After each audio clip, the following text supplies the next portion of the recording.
12일은 수요일이었습니다. 작년부터 이 11월 수요일이 조금 특별한 날이 되고 있습니다. 그건 영국에 있는 한 단체가 있습니다. Aid to the Church in Need라고 하는 이 단체가 있습니다만, 이 단체가 최근에 기독교 교회들이 당하는 수많은 테러와 아픔에 동참하자, 그런 의미에서 붉은 수요일이라는 행사를 진행하고 있습니다. 올해로 두 번째 진행이 됩니다만, 붉은색은 순교의 색입니다. 지금 오늘날의 기독교는 전 세계에서 가장 박해를 받는 단체가 되었고 우리의 모습이 되었습니다. 그래서 보시는 것처럼 영국 의사당입니다. 영국 의사당의 수요일 저녁에 붉은색 등을 켰고, 뿐만 아니라 교회와 학교를 포함해서 50개 건물이 이 빨간색 등을 저녁에 켰습니다. 필리핀에서도 80개의 개 이상의 교회와 학교들이 동참을 했다고 나옵니다. 방금 보셨듯이 저는 이 영국 의사당에서 특별히 붉은색 불을 켠 것이 참 인상적이었습니다. 우리가 알다시피 얼마 전에 미국에서 동성애가 통과가 되면서 백악관에서 동성애의 상징인 6색의 무지개 불빛을 여러분 비쳤지 않겠습니까? 백악관에다가 그것과 마치 대비가 되어서 저 의사당에 순교의 그 불을 비치는 것이 참 인상적이었습니다. 실제로 지난 2월 달에도 인도의 한 마을에서 이 부부가 예수를 믿는다는 이유로 그 차가운 그 얼음 호수에 맨발로 거기서 17시간을 서 있다가 목숨을 잃는 경우도 있었습니다. 이유는 한 가지죠. 예수 믿는다는 이유로. 이처럼 여전히 교회는 신앙을 지키기 위해 세상과 싸우고 있습니다. 우리도 저 마포에 있는 합정역 근처에 있는 여러분 양화진을 여러분 한번 꼭 가보시기 바랍니다. 거기에 수많은 선교사님들의 무덤이 있습니다. 우리가 지금 마음껏 예수를 믿을 수 있는 것도 그냥 된 것이 아니라 그분들의 수많은 순교와 선교의 열매로 우리가 오늘 마음껏 예배하고 하나님을 섬길 수 있게 된 것입니다. 혹시 이 자리에서도 예수님을 믿는다는 이유로 가정에서 어려움과 힘든 일을 겪고 계신 분이 계십니까? 여러분, 우리 교회에 중보기도실이 있습니다. 거기에 아침부터 저녁까지 잠시도 불이 꺼지지 않고 그 불이 켜져 있습니다. 왜요? 여러분을 위해 기도하는 기대의 불이 켜져 있는 것 아니겠습니까? 사랑하는 여러분, 그러므로 우리가 예수 믿는 것이 큰 은혜임을 깨닫고 오늘도 기쁨의 예배, 감격 예배를 드리는 우리 모두가 되기를 주의 이름으로 간절히 축원합니다. 아멘. 우리가 읽은 말씀은 오병이어의 말씀입니다. 우리가 오병이어를 생각하면서 한 가지 가지고 있는 오해가 있습니다.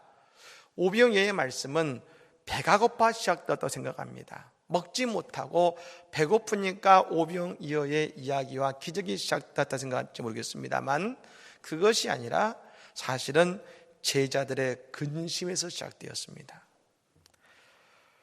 제자들이 예수님께 말씀드립니다. 예수님, 이곳에 성인 남자만 5,000명, 남녀노소 다 따지면 2만 명의 사람들이 모여 있습니다.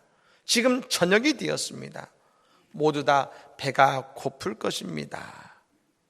염려 속에서 오병이어의 여러분 기적은 일어났습니다만, 여러분 믿음은 기대를 만들고 불신은 염려를 만든다는 말이 있습니다. 사탄의 전략이 있습니다. 다가올 어려움을 미리 걱정하고 염려하고 실망하게 만드는 것이죠. 우리가 성경을 보면 이스라엘 백성들이 미래에 대한 염려 때문에 불필요한 일을 한 적들이 참 많습니다. 대표적인 것이 뭐냐면 바로 이 가나안 정탐꾼에 대한 이야기입니다. 민수기 13장에 보면 하나님께서 그 가나안에 정탐하고자 하는 그들의 정탐을 명령하시는 말씀이 나옵니다. 그런데 여러분, 똑같은 말씀인데 가나안에 들어가서 과거의 광야 생활을 기억하는 신명기 책에 보면 신명기 1장의 과거를 기억하는데 뭐라고 기억하고 있냐면 그 땅에 도착했을 때 하나님은 가나안을 향해서 나아가서 정복하라 하셨습니다. 그런데 두려움과 불신앙에 휩싸인 이스라엘 백성들이 모세에게 말합니다. 그것도 좋지만 우리가 먼저 그 땅을 정탐해 보면 좋겠습니다. 상황을 알아야 되지 않겠습니까? 너무나도 그 요청을 하니까 하나님이 요구에 응답해 주신 것입니다. 그럼 여러분, 정탐의 결과가 뭐였습니까? 염려가 사라지고 지혜가 생겼습니까? 아니요. 10명의 정탐꾼은 오히려 우리가 죽을 것이라 보고해서 더 큰 두려움과 염려 때문에 그들은 왔던 걸음을 광야로 뒷걸음칠 수밖에 없었습니다. 왜요? 앞으로 가지 못하면 뒤로 갈 수밖에 없지 않겠습니까? 하나님이 광야 40년을 말씀하셨습니다. 하지만 그것이 아니라 하더라도 그들의 발걸음은 광야로 갈 수밖에 없었을 것입니다. 사랑하는 여러분, 믿음은 오직 하나님을 신뢰하고 예수님을 따라 앞으로 나아가는 것임을 믿으시기를 바랍니다. 제자들은 말합니다. 예수님, 우리가 있는 곳은 빈들입니다. 예, 빈들은 먹을 것을 구할 수 없는 장소입니다. 그들이 5,000명이든 2만 명이든 아니 단 2명이 그곳에 빈들에 있든지 아무도 음식을 살 수 없습니다. 즉 그들의 말은 지금 수가 많아서 어쩔 수 없다고 하지만 수의 문제가 아니라 먹지 못한다는 근심에 휩싸였기 때문에 오늘 예수님께 그런 말씀을 드린 것입니다. 사랑하는 여러분, 하지만 그 빈들에 누가 계십니까? 우리 예수님께서 그곳에 계십니다. 믿음은 상황과 조건을 보는 것이 아니라 나와 함께 계시는 예수님을 바라보는 것입니다. 여러분, 예수님을 바라보시기 바랍니다. 예수님께서 그 문제를 해결하실 방법과 길을 우리에게 주실 줄로 믿습니다. 그렇다면 그 요청에 대해서 예수님의 대답은 무엇이었는가? 오늘 이 말씀이 참 중요합니다. 한번 따라해 보시면 좋겠습니다. 너희가 먹을 것을 주라. 너희가 먹을 것을 주라. 이 말씀이 응답이 되기를 간절히 축복합니다.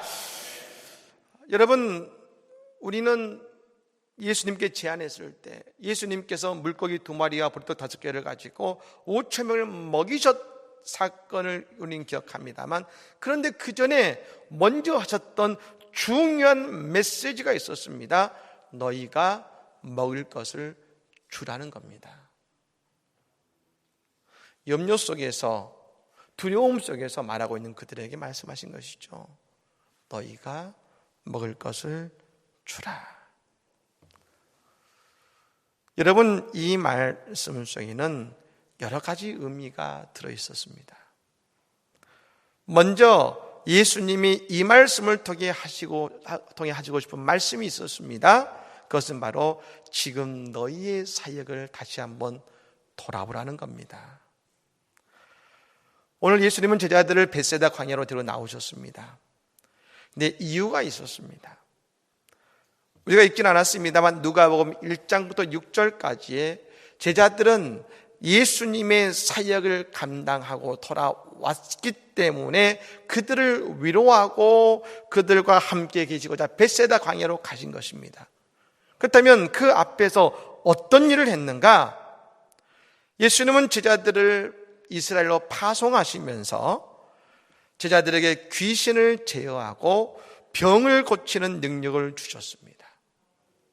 그래서 이스라엘을 두루 다니며 그와 같은 일을 하게 하신 것이죠. 그 결과가 6절 말씀입니다. 우리 같이 한번 6절 말씀 같이 읽겠습니다. 시작. 제자들이 나가 각 마을에 두루 다니며 곳곳에 복음을 전하며 병을 고치더라. 아멘. 예, 그들은 예수님의 명령을 받고 말씀을 따라서 각 고을에 다니면서 병든 자를 고치고 귀신을 쫓아냈습니다. 예수님 오늘 그 말씀하신 것이죠.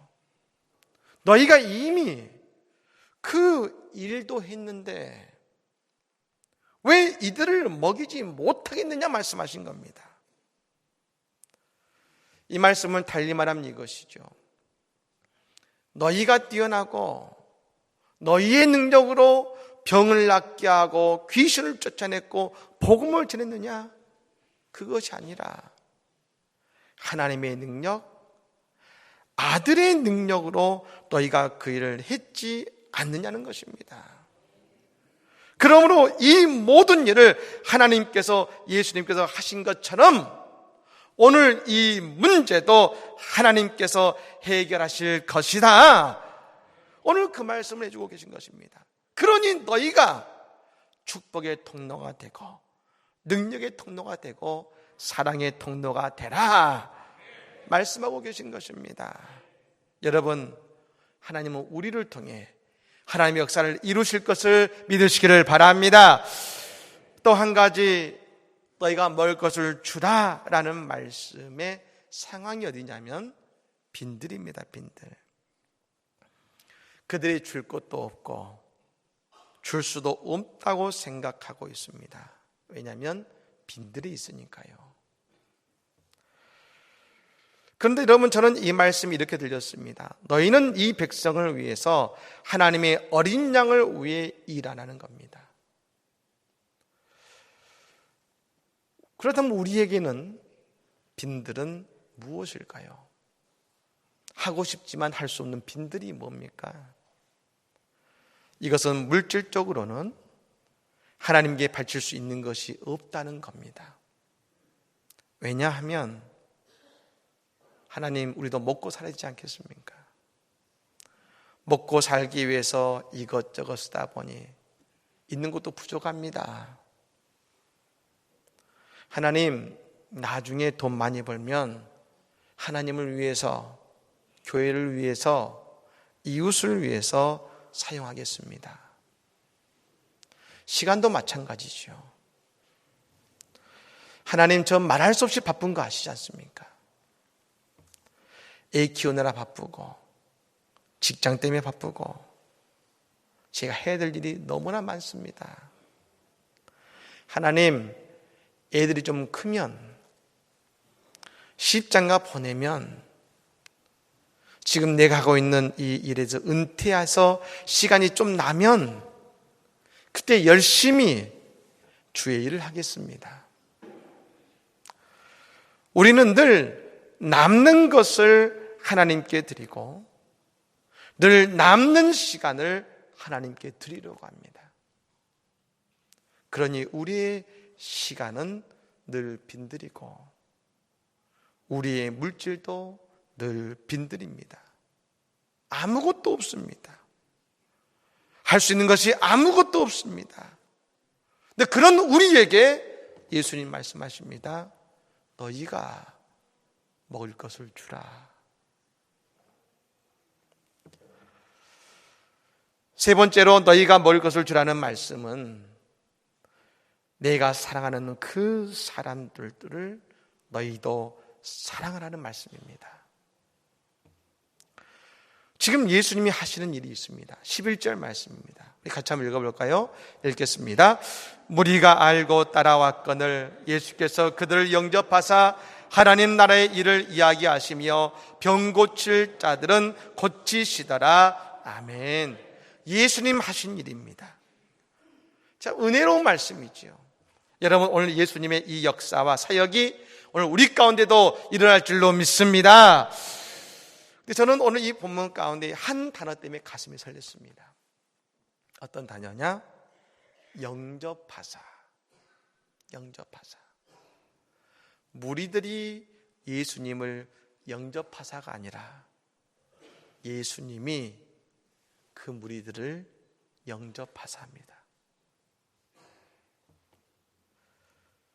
그들에게 하나님 나라의 일을 이야기하시고 그들을 영접하셔서 병 고칠 자들을 고쳐주셨습니다.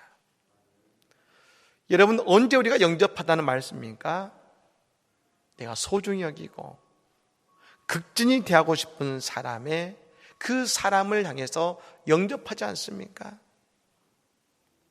즉 오늘 예수님은 이 말씀을 통해 그 앞에 있는 그 모든 사람들을 사랑하고 계시고 그 모든 사람들을 소중히 여기고 계시다는 것을 말씀해 주고 계신 겁니다.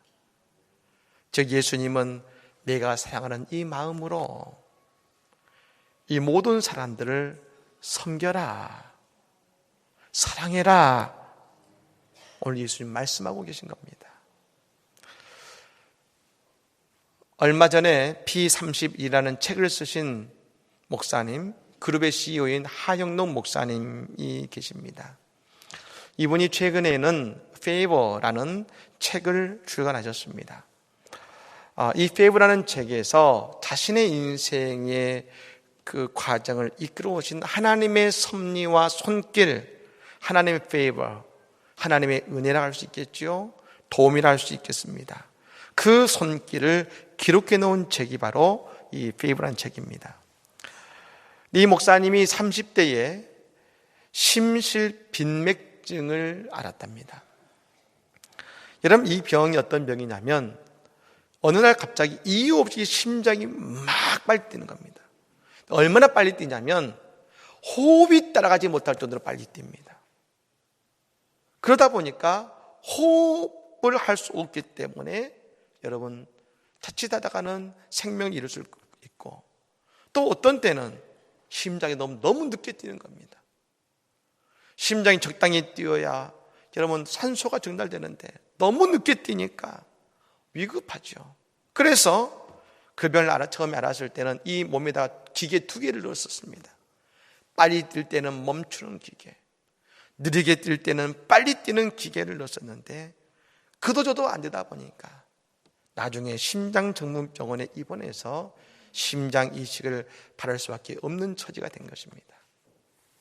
5개월 동안 병원에서 지내는데 바쁘게 지내느라 읽지 못했던 성경을 읽기 시작한 것이지요. 성경을 읽으면서 한 가지를 깨닫습니다. 성경은 2가지를 이야기하고 있구나. 첫 번째, 하나님을 사랑하라. 그리고 내 이웃을 사랑하라. 근데 더 깊이 말씀을 봤더니 이 2가지가 하나라고 말합니다. 하나님을 사랑하면 이웃을 사랑한다.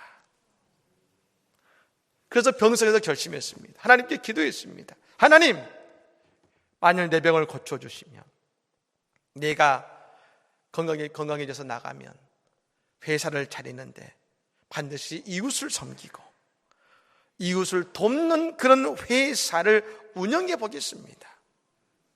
하나님께 결단합니다. 그런데 얼마 후에 의사 선생님이 오시더니 기쁜 소식을 전해줍니다. 기뻐하십시오. 당신에게 딱 맞는 심장이 구해졌습니다. 올 저녁에 수술할 때니까 준비하세요. 그러면서 그 의사 선생님이 지나가는 말로 한마디 합니다. 지금 옆방에 이틀 전에 한 연이 들어왔는데 당신하고 심장이 딱 똑같더군요. 사이즈도 압력도 혈관도 똑같더군요. 아마 이 여인은 이틀을 넘기지 못할 겁니다. 그리고 이 병원에서는 순서대로 준비하기 때문에 수술 준비하십시오 하고서 나갑니다. 근데 여러분, 그 말을 하고 나가는 의사 선생님의 말을 듣는 순간 고민이 듭니다.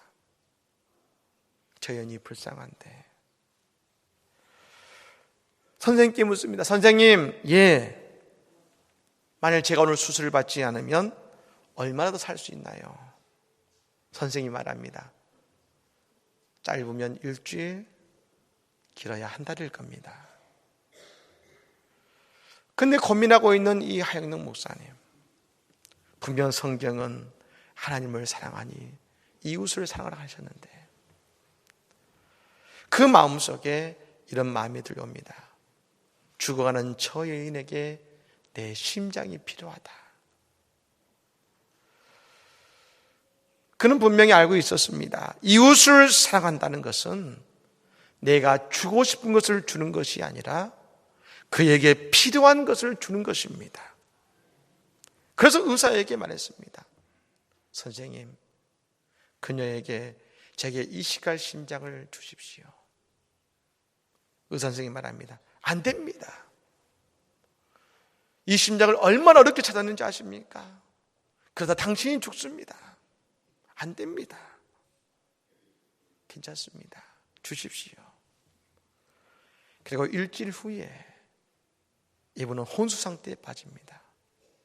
여러분, 놀랍게도 하나님은 한 달 후에 기적적으로 이분에게 맞는 심장을 찾게 되었고 건강을 찾게 된 것을 믿으시기를 바랍니다. 이 일 때문에 수술한 의사가 말했습니다. 이보십시오. 내가 당신 때문에 평생 하지 않았던 것을 했습니다. 뭘 하셨습니까? 처음으로 당신을 위해서 날마다 기도했습니다. 날마다 기도했습니다. 사랑하는 여러분, 오병이어의 기적은 예수님의 손에 달려 있습니다. 그 전에 우리에게 물으십니다. 너희가 먹을 것을 주라. 우리가 비록 빈들에 있다 하더라도 주님의 말씀에 순종하고 주님이 사랑하는 주님의 양들을 사랑하는 우리가 될 때에 우리를 통해서 하나님은 모든 이들을 일으키시고 살리시고 회복하시는 하나님의 기적을 우리를 통하여 행하실 줄로 믿습니다. 오병이어의 기적은 그냥 예수님께서 하신 것이 아닙니다.